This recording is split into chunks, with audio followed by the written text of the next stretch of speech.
हामी चाहिँ यो भिडियोमा चाहिँ गर्नेछौँ इन्टरनल एन्ड एक्सटर्नल लिबरेसनको कुरा र अगाडिको पार्टहरुमा चाहिँ हामीले धेरै कुराहरू पढिसकेका छौँ जुन चाहिँ प्लेलिस्टमा अभेलेबल छ त्यो भिडियोहरू गएर तपाईहरु हेर्न सक्नुहुन्छ त्यो चाहिँ पार्ट 3 हो यसमा चाहिँ हामीले गर्नेछौँ इन्टरनल एक्सटर्नल लिबरेसनको कुरा जुन चाहिँ यसको पनि दुई भागमा विभाजन गरिएको छ इन्टरनल लिबरेसन अनि एक्सटर्नल लिबरेसन ए नम्बरमा छ फाइनान्शियल सेक्टर रिफर्म्स बीमा फिजिकल सीमा मोनेटरी अनि डीमा वान विन्डो पोलिसी अनि removal of subsidies public sector insurance sector अनि एच नम्बरमा क्यापिटल मार्केट रिफर्म्स त्यसैगरी एक्सटर्नल इन्भाइरोमेन्टमा पनि 2 भागमा डिभाइड गरेको छ रिफर्म्स इन ट्रेड सेक्टर अनि रिफर्म्स इन फरेन एक्सचेन्ज अब हामी यसलाई डिटेलमा पढौँ है financial sector its main objective is to support the effort of government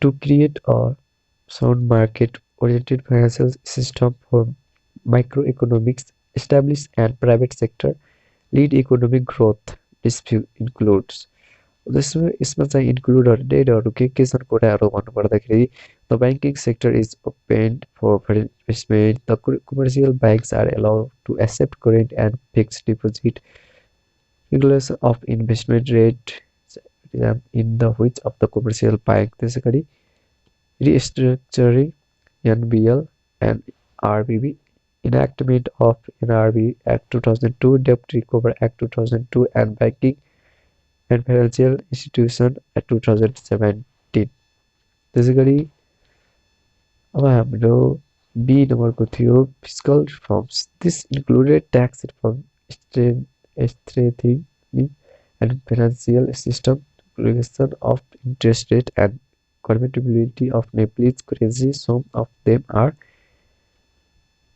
introduction of VAT introduction of export duty drawback and bounded warehouse private sector is allowed to borrow money from foreign sources provision of open general license त्यसैगरी सीमा छ monetary policy internal liberalization through the monetary policy मा अब included कुराहरु के छन् regulation of interest rate policy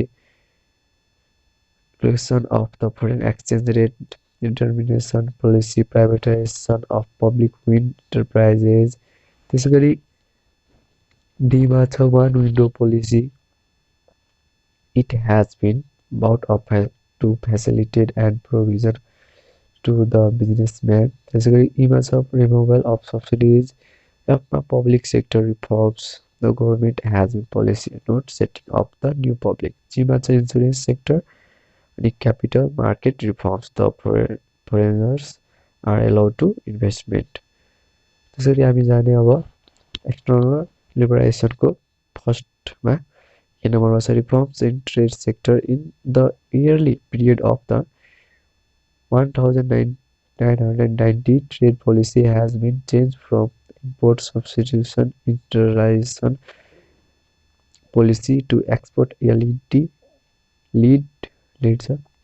economic growth strategy stringent restrictive barriers were rationalized imports were freed to assist export त्यसैगरी third number point was the reforms in the trade sector were also promoted by the Industrial Enterprises Act 2016 त्यसैगरी be मा छ reforms in foreign exchange current account reforms from 1993 foreign exchange has been made fully convertible The second point was commercial banks are allowed to keep their balance abroad. त्यसैगरी अब 2 नम्बरमा छ capital account reforms effective from 1991 Nepalese working in international agency based in Nepal can keep their account in convertible currency if they receive salary in such currency. Similarly, Nepalese working abroad can also keep their account in convertible currency in local bank. Commercial bank can provide loan to exporters related to trade finance in foreign exchange and corporate central banks started to refinance area to commercial bank in US currency from 1998. अब चाहिँ हामी पढ्नेछौँ effective of liberalization on nepalese business. अब हाम्रो नेपालको बिजनेसमा लिबरलाइजेसनले के कुराले इफेक्ट गर्दछ। फर्स्ट नम्बर पोइन्टमा छ growth of private sector, rise of in financial institution, increase in FDI, rise of multinational rising trade deficit, development of capital market, change role of the government, changing marketplace scenario। यसमा अब हामी फास्टमा पढौँ यसलाई डिटेलमा व्याख्या गरेर। Growth of private sector यो नम्बरको छ। यसको फर्स्ट नम्बर पोइन्ट रहेको छ after Nepal adopted the policy of liberation the private sector is found to grow tremendously। The private sectors are involved in some core businesses are airlines, hydropower, telecom, transportation, and water supply. This sector remained under public domain for a very long period of time. They have also become sector of foreign investment in the recent years। जस्तो कि बीमा छ rise of financial institution in 1937 in 1937 the first commercial bank of Nepal राष्ट्र bank. नेपालमा पहिलो commercial bank भन्नुपर्दाखेरि Nepal bank limited हो। त्यसको 19 वर्षपछि नेपाल राष्ट्र बैंकको स्थापना भयो। त्यसपछि राष्ट्र वाणिज्य बैंक स्थापना हुने कुरा डिसाइड भयो, यो निर्णय भयो। Second number of major structural change in the financial sector policy, regulation and institution development was made in 1980 with the adoption of the financial sector liberalization. The door was opened for foreign banks to open joint venture banks in Nepal. Nepal Bank Limited, the first foreign joint venture bank of Nepal, started operation in July 1994. Up by March 2022, a total number of 128 banks and financial institutions are in operation, including 27 commercial banks, 17 development banks, and 17 financial companies, and 66 microfinance development banks, and 1 infrastructural development banks.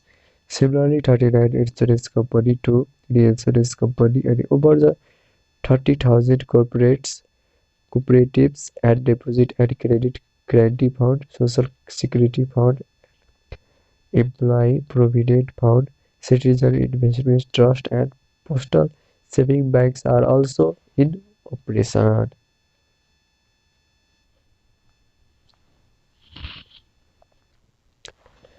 Increase in FDI. Nepal received commitment for FDI worth is 51.56 million in the Nepal in first 11 months of 2021 or 2022, which is around 30 million more than the same period of the previous fiscal year. The manufacturing sector has been the most attractive sector for FDI in Nepal due to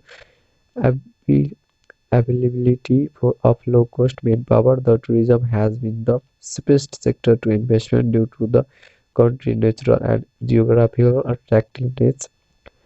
The energy sector, due to the tremendous potential for hydropower development, has also been another potential sector of FDI. Further, IT, education, healthcare, biotechnology, and food processing are also emerging sector for FDI in Nepal। त्यसैगरी डीमा छ तपाईको rise of multinational company with liberalization multinational are also coming to Nepal in collaboration with the Nepal companies। Multinational have become a source of technology transfer and foreign investment. They help to create employment and developing economic condition of the country. They are also the source of development of industrial cultural in the country. Secondly, demands are rising trade deficit. The trade deficit has been declining due to the high growth rate of import compared to export. It shows that the country has not been able to achieve expected benefits through foreign trade liberalization policy. त्यसै गरी हाम्रो F नम्बरको छ development of capital market. With the liberalization, Nepal has been providing due to importance to capital market development and expansion.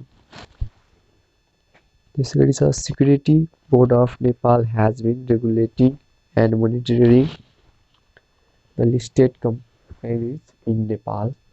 The Security Board has been regulating and monitoring the licensed company in Nepal. त्यसरी G number pointमा छ हाम्रो changing role of the government. Changing role of the government रहेको छ हाम्रो with liberalization the role of government is changing gradually to facilitator from regulator. The government has been promulgated and implemented various laws such as PITA Company Act, Industrial Enterprise Act, Income Tax Act to facilitate business sector. Government has been also made number of policy reforms. The हेरेको छ changing marketplace scenario with the liberalization. Please, market is greatly occupied by the imported goods. The product which were once considered luxurious are now taken as industrials. अब हाम्रो रहेको छ monetary policy.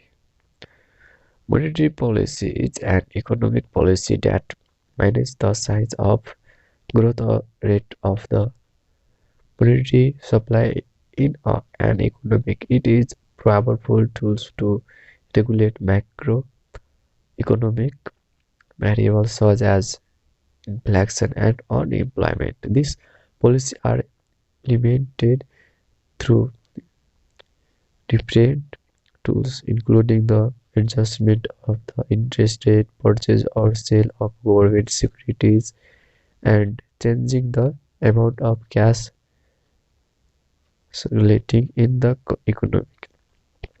The central bank or similarly regulator organization is responsible for formulating these policies. Major objectives to establish